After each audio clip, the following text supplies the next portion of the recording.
السلام عليكم.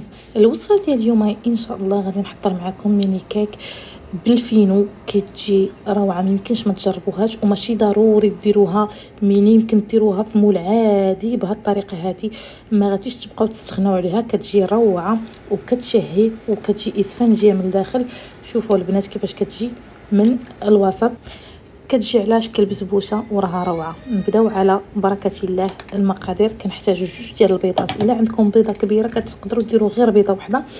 غادي نضيف كاس معامرش ديال السكر سنيده، الكاس ديال العنبه، كذلك الكاس ديال العنبه ديال الزيت حتى هو معامرش، فانيلا، كاس ديال الحليب، وقبيصه ديال الملحه لتصحيح المذاق. وغادي نخليو الخليط ديالنا يتخلط مزيان. بعد غنضيفوا واحد الاناء، غنضيف الكاس الاول ديال الفينو، غادي نغربلو ونخلط مزيان الكيك ديالي.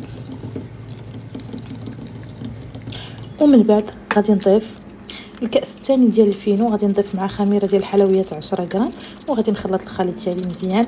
من بعد غادي نضيف ليهم غير واحد المعلقه ديال الخل ونخلط مزيان صافي. وغادي نجيب المول ديالي وغادي نديرهم كيف ما قلت لكم البنات، ماشي ضروري ديروهم كميني كيك، يمكن لكم تضيفوهم في مول عادي.